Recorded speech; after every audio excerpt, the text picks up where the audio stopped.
melalui orang tua. Melalui orang tua. Walaupun orang tuamu nggak sholat, walaupun ibumu nggak pakai jilbab, walaupun bapakmu pejudi pezina, maka kau ada disebabkan mereka. Jangan lawan orang tua. Jangan mentang-mentang udah ngaji, pulang dari sini panggil ayah sini, emak sini, duduk. Ya ayyuhalladzina kafaru. Nggak bisa begitu. Coba lihat Nabi Ibrahim alaihissalam. La illam tantahi, kalau kau tidak berhenti menasihati aku, la arjumannaka, aku akan lempar kamu pakai batu. Wahjurni maliya, tinggalkan aku, pergi sana. Apa jawab Ibrahim? Sa'astaghfirulaka rabbi, aku akan mintakan ampun kepada Allah untukmu. Innahu kana bi hafiyya, Allah itu dekat dengan aku dan mengabulkan segala doaku. Itu akhlak yang diajarkan Nabi Ibrahim. Maka selalu kita katakan, Allahumma salli ala sayyidina Muhammad wa ala ali sayyidina Muhammad kama sallaita ala sayyidina Ibrahim wa ala ali sayyidina. Kenapa Ibrahim? Karena Ibrahim berakhlak kepada ayahnya, dibalas Allah. Maka apa bukti akhlak Ibrahim? Anaknya juga Ismail berakhlak. Ya bunayya, oh Maisan, ya bunayya, wahai anakku, inni ara fil manam, aku lihat dalam mimpiku, anni azbahuka, aku menyembelih lehermu, fanzur madza tara, apa pendapatmu? Apa jawab Ismail? Ya abati, wahai ayahku, if'al ma tu'mar, laksanakan apa yang diperintahkan Allah. Satajiduni insyaallahu minas sabirin. Kalau kalian berbakti pada orang tua, adik-adikku, maka insya Allah anak-anakmu juga akan berbakti. Tapi kalau orang tua saya ini Pak Ustadz nakal, wa in jahadaka ala an tusyrika bima laisa laka bihi ilmun, kalau orang tuamu memaksamu untuk mempersekutukan aku, fala tuti'huma, jangan patuh kepada mereka. Jangan ikuti mereka. Tapi ayatnya belum titik. Baca ujung ayatnya. Wasahibhuma fid dunya ma'rufa. Tetaplah berbuat baik kepada mereka. Ma'rufa, yang baik menurut urf. Jadi kira-kira menurut orang saudara saya di Pulau Madura, bagaimana berbuat baik kepada orang tua? Tetaplah berbuat baik. Jadi Ustadz gimana merubah dia? Cara merubahnya, cari siapa orang tokoh yang dia hormati, pakai lidahnya. Lihat, dia sukanya ke siapa. Oh, ada tokoh yang dia segani Ustadz. Ini ada orang, datang ke dia. Pak, tolong sampaikan ke bapak saya, jangan egois, jangan matre. Karena sekarang udah nggak pakai matre 6.000 lagi. Tolong sampaikan ke dia supaya segera sholat, menutup aurat. Inna awwala ma yuhasabu bihil abdu yaumal qiyamah sholatuhu. Buat acara arisan keluarga, undang kiai. Judul kita pada hari ini adalah arisan keluarga membahas neraka jahanam untuk orang yang matre. Kata bapaknya, ini kayak nyindir saya nih. Boleh nanya Pak Kiai? Boleh. Apakah Pak Kiai ada dapat bocoran? Nah, jadi melalui lisan orang lain. Tapi ada yang lebih hebat daripada itu. Apa dia? Ad-doa silahul mu'min. Doa senjatanya orang beriman. Maka sholat tahajud malam, di sujud terakhir minta supaya diberikan Allah hidayah. Allah Ta'ala Maha Kuasa. Tidak ada yang sulit bagi Allah. Ya muqallibal qulub, engkau yang membolak-balikkan hati, balikkanlah hati orang tua kami yang matre kepada orang tua yang baik-baik, yang soleh dan solihah ya Allah. Mudah-mudahan orang tua kita baik-baik semuanya insya Allah. Orang tua seperti Quran lapuk. Bagaimana Quran lapuk? Mau dibaca tidak terbaca karena titik ba-nya sudah 3. Tapi mau dibuang berdosa. Quran yang lapuk, Quran yang sudah lama, Quran tahun 70-an, mau dibaca tidak terbaca, mau dibuang berdosa. Lalu gimana? Simpan-simpan aja sampai hilang sendiri. Jaga orang tuamu. Saya ini tidak punya ayah, tidak punya ibu. Saya ini anak yatim piatu. Jadi tahu betul rasanya. Kalian sulit untuk menceritakan bagaimana rasanya nggak punya orang tua. Nanti setelah orang tua, adik-adik kalian, orang tua kalian nggak ada, baru merasa. Betul kata Ustaz Abdul Somad. Betul. betul kata Ustaz. Nggak usah nangis lagi. Kemarin gue kasih tahu nggak percaya. Sedangkan anak sudah berbakti dari segala hal, menafkahi kedua orang tua, anak-anak dan semua keluarga.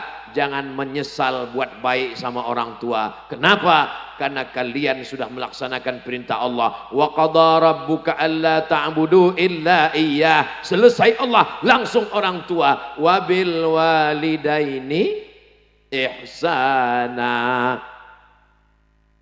Saya seorang, ini agak serius sedikit. Saya seorang janda yang hidup mandiri, usaha sendiri dan bekerja sendiri. Tapi meski lelah selalu dituntut untuk selalu dapat uang untuk menghidupi kebutuhan semua keluarga. Bagaimana ini Pak Ustadz? Ini perlu diselamatkan. Tapi yang jadi masalah, kalau yang lajang-lajang ini bersedia nggak apa-apa. Datang seorang nikah, ditanya sama Nabi. Kata Nabi, kamu nikah sama gadis apa janda? Kata dia, saya nikah sama janda ya Rasulullah. Kata Nabi, halla bikran tula'ibuha wa tula'ibuka. Kenapa kamu nggak nikah sama anak gadis? Lalu kemudian kata dia, adik saya banyak. Kalau saya nikah sama anak gadis, sebaya dengan anak adik-adik saya, nanti mereka kelahi. Saya nikah dengan janda yang udah agak tua dikit, supaya mereka terayomi, terlindungi. Korbankan perasaanmu demi untuk keluarga, wahai anak muda. Setuju? Dari bunyinya kurang. Malah yang mau menyelamatkan bapak-bapak yang udah punya istri. Berat Bapak, karena kita ini pakai kompilasi hukum Islam Indonesia. Di Indonesia kalau mau menikah menurut hukum Islam kompilasi, bukan fikih. Kalau fikih no problem. Tapi kalau menurut kompilasi hukum Islam, ibu-ibu tenang dulu, tarik nafas panjang. Tahan, jangan lama-lama nanti keluar dari bawah. Hembuskan. Menurut kompilasi hukum Islam Indonesia, ini bapak-bapak ini kalau mau menambah, dia mesti ada surat izin tertulis dari ibu yang disahkan oleh pengadilan agama. Nah, jadi makanya ibu sebelum tidur malam, yakinkan di dekat tempat tidur itu tidak ada pena, kertas dan materi. Nanti kalau sudah ditandatangani, gini caranya Pak, saya ajari ya. Gini. Bapak siapkan kertas sama pena sama materi, bawa kepada ibu, suruh dia tanda tangan, kasih tahu, mama mau masuk surga secepat kilat, mau tanda tangani ini. Dia baca, banyak jalan lain menuju surga. Mudah-mudahan Allah melembutkan hatinya insya Allah. Setelah dia tanda tangani, nanti dibawa ke pengadilan agama. Nanti hakim bertanya, apakah benar ini surat ibu yang tanda tangani? Kata dia, betul Pak Hakim. Dengan penuh kesadaran, tolong cepat putuskan Pak Hakim sebelum hatiku berubah. Fankihu ma tabalakum minan nisa'i masna wa thulatha wa ruba' fa in khiftum alla ta'dilu fawahidah. Kalau kamu takut tidak mampu bersikap adil, maka satu cukup, only one. Only one. Berapa banyak orang lebih mau suaminya berzina, makan haram daripada yang halal. Ini adalah emergency door. Kalau kita naik pesawat, itu pramugara ngasih tahu, ladies and gentlemen, kepala beku di stempel semen. All of our passengers, semua penumpang, ini pesawat ada dua pintu, pintu depan dan pintu belakang. Tapi kalau terjadi kecelakaan, ada pintu alternatif yang dibuka kalau terjadi sesuatu. Paham? Sulit memang menjelaskan sama orang yang ketakutan. Suami yang takut kepada istri, itu nanti pas mau masuk surga, tidak diizinkan malaikat. Kenapa? Karena kata malaikat ini tidak takut sama Allah, tapi takut sama itu. Paham? Suami yang terlalu takut kepada istri itu nanti dikubur enggak kena azab kubur. Kenapa? Pas mau diazab malaikat, kata malaikat ini nggak usah kita azab. Kenapa? Waktu di dunia sudah terlalu azab.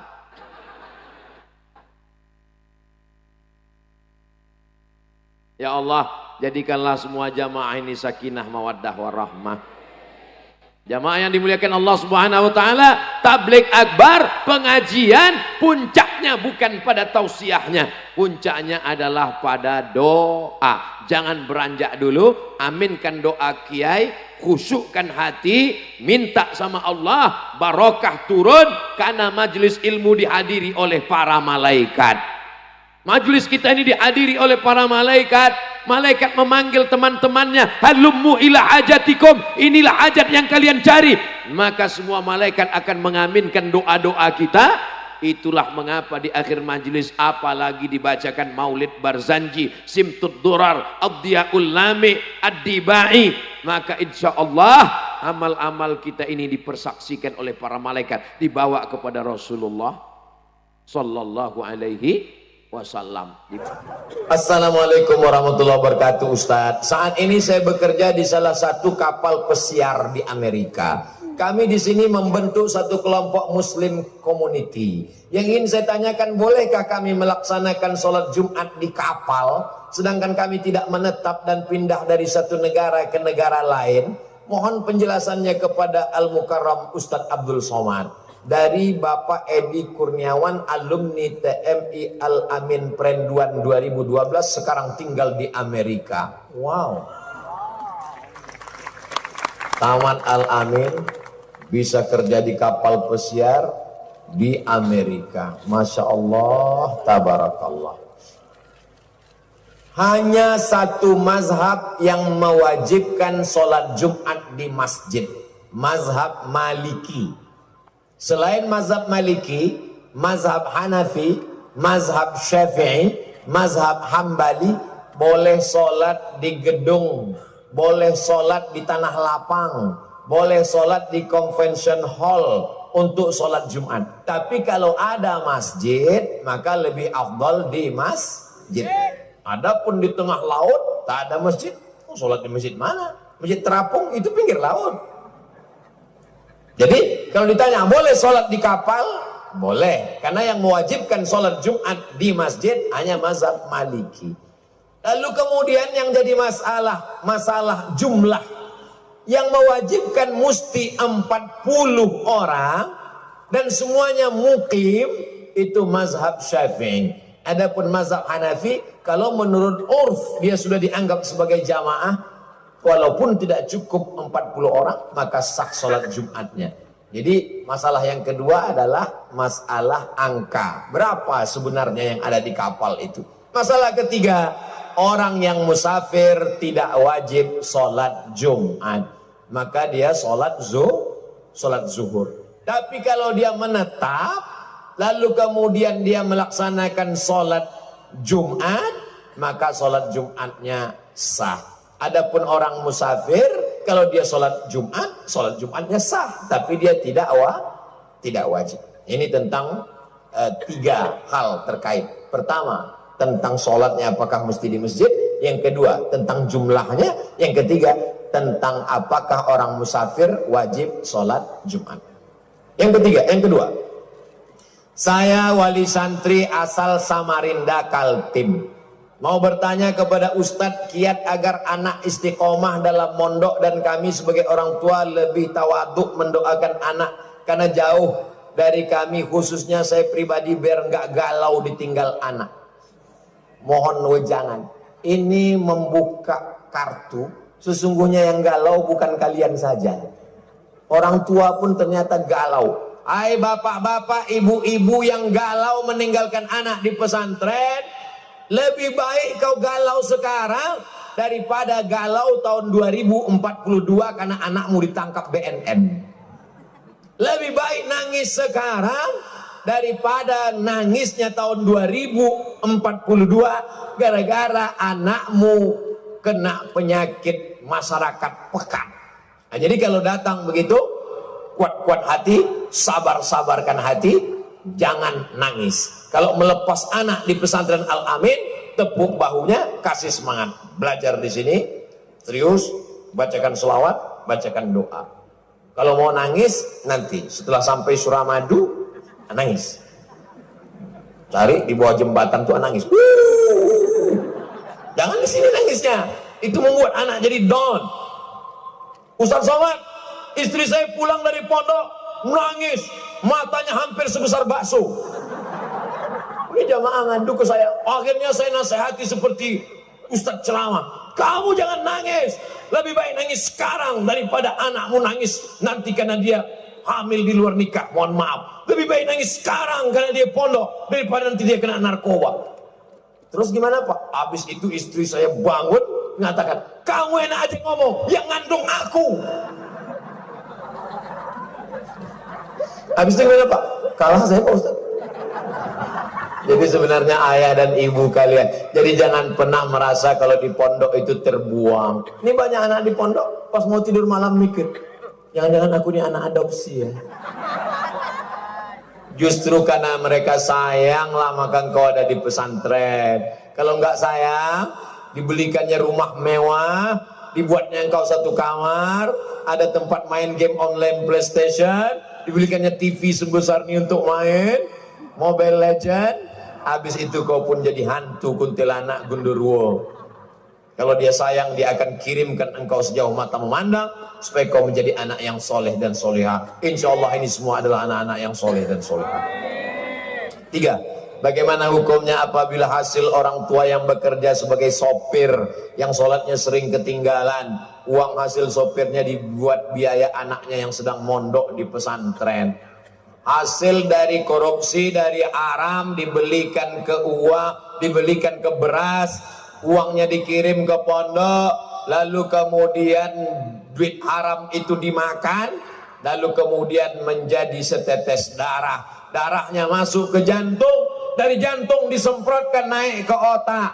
Ayatnya semua hafal, nasiyatin kadzibatin khoti'ah, ubun-ubun kazibatin, pembohong, khoti'ah, pelaku dosa, pembuat kejahatan. Kenapa ubun-ubun? Karena otak inilah yang memerintahkan. Jangan heran kalau ada anak yang otaknya jahat, salah satu penyebabnya adalah makan haram. Jadi kebetulan di sini Pak Sopir, kamu tetap bisa sholat Pak Sopir. Maghribnya nggak bisa, sholatnya isya nanti jamak takhir. Maghribnya 3, isyaknya 2. Zuhurnya bisa jamak takdim, zuhur 2, asar 2. Bisa jamak takhir, asar 2, isya 2. Jadi tidak ada alasan Pak Sopir untuk tidak sholat. Sampai kapan saya jamak ini Pak Ustadz? Selama kamu musafir. Saya nggak pernah pulang ke rumah. Namamu siapa? Bang Taib. Berarti kamu musafir terus. Maka orang yang musafir terus, dia tetap jamak qashar sampai dia muqim selama 4 hari 4 malam atau 20 kali sholat menurut Syekh Wahbah Zuhaili dalam kitab Al-Fiqhul Islami wa Adillatuh. 4. Perkenalkan, nama saya Pak Akib dari Asta Yusuf Talango Sumeneb. Kita tahu bahwa jodoh rezeki mati ditentukan Allah. Bisakah ketentuan itu dirubah oleh manusia dengan doa setiap nisfu Sya'ban? La yaruddul qada illa doa. Tidak ada yang bisa merubah takdir kecuali doa. Ya Allah, kalau dia memang bukan jodohku, jodohkanlah aku dengan dia. Kalau dia memang sudah punya jodoh, matikanlah jodohnya. Jangan, nggak boleh mendoakan yang tak baik.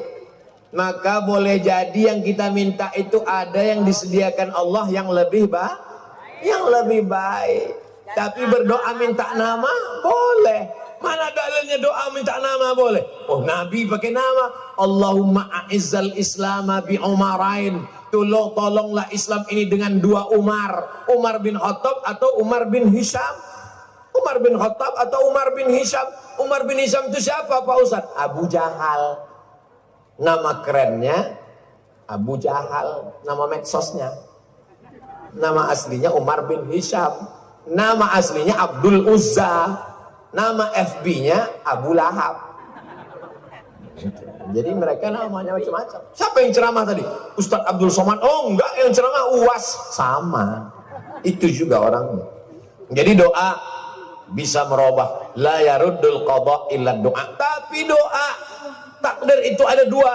Ada takdir mubram, ada takdir muqayyad.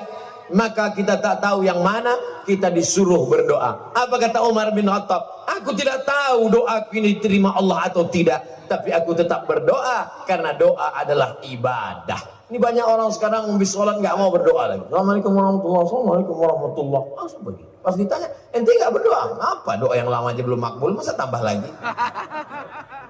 Berdoa. Allah tidak akan pernah bosan mengabulkan doa, sebagaimana kita tidak pernah muak berdoa. Ud'uni astajib lakum.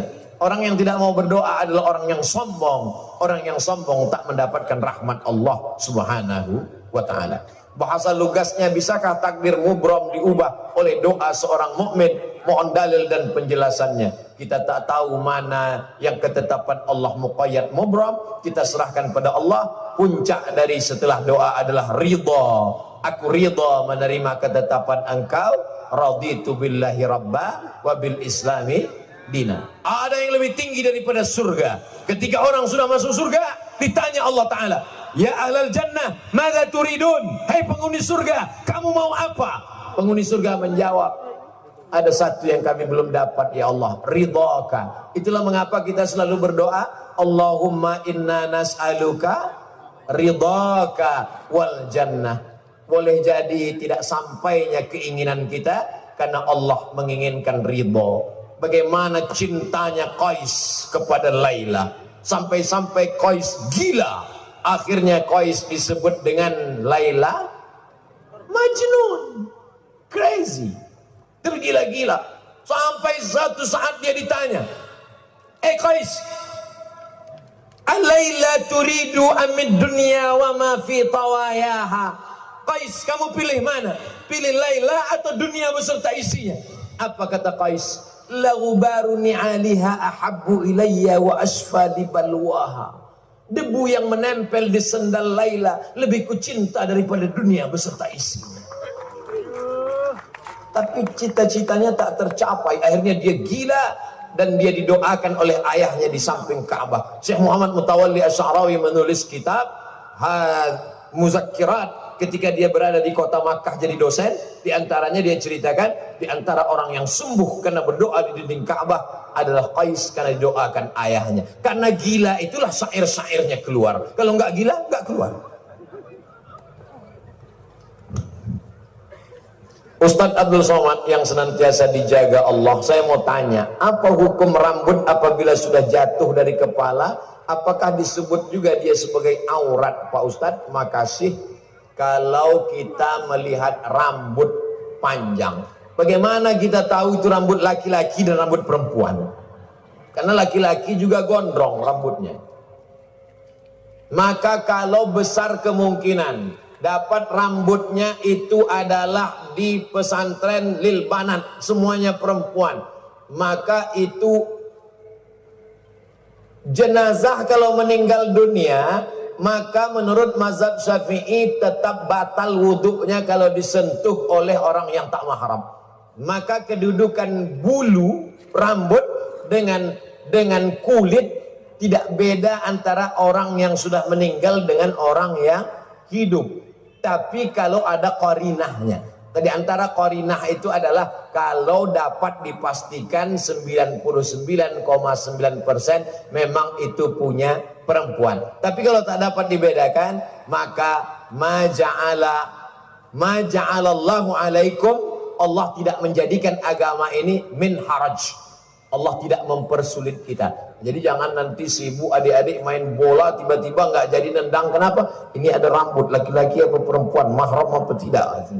La yukallifullahu nafsan illa wus'aha. Jadi masalah orang mati atau hidup, maka kulitnya tetap membatalkan wudhu menurut mazhab Syafi'i.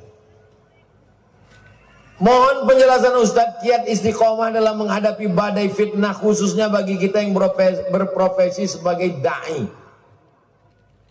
Ini nampaknya senasib dengan saya ini. Sedangkan Nabi Muhammad sallallahu alaihi wasallam diejek sahir, tukang sihir, kadzab, pembohong, asatirul awalin, tukang dongeng. Sedangkan Allah saja dikatakan wa qalatil yahudu yadullahi maghlulah. Orang Yahudi berkata tangan Allah terbelenggu.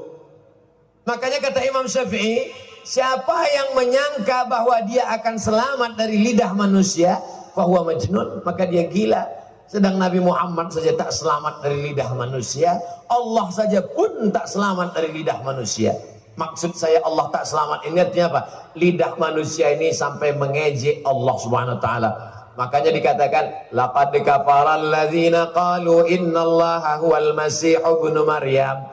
Laqad kafara alladzina qalu inna wa qalatil yahudu Uzairun ibnullah wa qalatin nasara al-masih ibnullah. Padahal sudah dijelaskan bahwa Allah itu lam yalid wa lam yulad. Allah pun tetap diserang lidah manusia. Nabi Muhammad SAW mereka katakan majnun, sahir, asatirul awalin, gila, tukang sihir, kadzab, pembohong, asatirul awalin, dongeng nenek moyang. Apalagilah kita yang bukan siapa-siapa dan bukan apa-apa. Waman ahsanu qaulan mimman da'a ilallah. Maka tidak ada yang bisa menguatkan kita selain berkata bahwa yang kita lakukan ini adalah karena Allah. Ini adalah ujian klasifikasi keimanan. Allah cuma minta satu, Allah balas dua.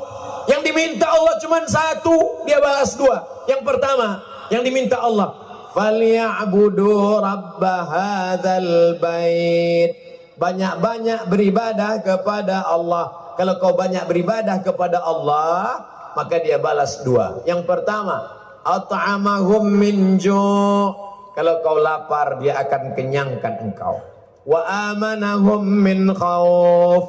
Kalau kau takut, engkau akan amanahum min khauf. Kalau kau takut, cemas, galau, dia akan berikan engkau rasa aman. Tapi yang dua ini mesti satu alat untuk meraihnya. Falyabudu rabb hadzal bait. Tidak selesai dengan pikir, tak selesai dengan analisa. Perbanyak solawatmu, perbanyak zikirmu, perbanyak solatmu, perbanyak tasbihmu, Allah akan balas dua. At'amahum min ju' wa amanahum min khauf. 7. Bagaimana hukum memberi uang kepada pengamen apabila nanti hasilnya dia pergunakan untuk kemaksiatan?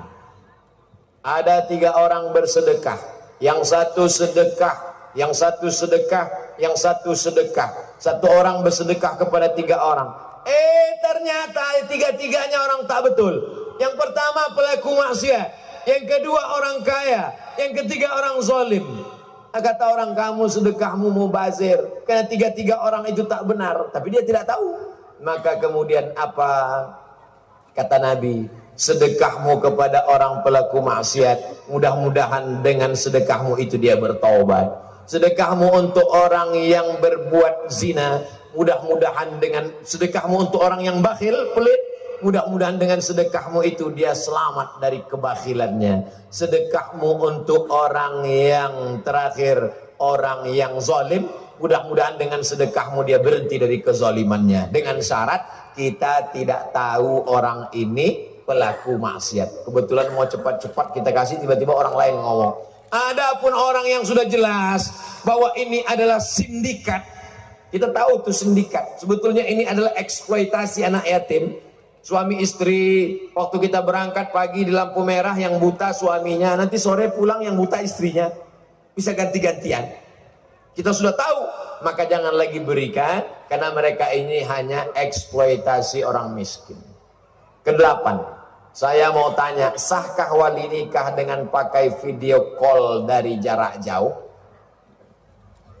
Nikah dengan alat, kalau dia selamat dari ihtimal kemungkinan-kemungkinan, maka dia bisa dijadikan sebagai dalil. Nikah pakai telekonferensi. Karena yang dimaksud dengan satu majelis itu bukan satu majelis wali mempelai laki-laki, 2 saksi. Yang dimaksud dengan satu majelis adalah satu waktu, yang satu dengan syarat tidak ada tipuan di sana. Assalamualaikum, waalaikumsalam. Saya ini Pak Kua. Iya, apakah Bapak betul walinya? Betul. Apalagi sekarang bisa nampak wajahnya. Itu. Jadi kalau tidak ada ihtimal, kemungkinan-kemungkinan, maka sah. Tapi kalau begitu juga dengan akad jual beli.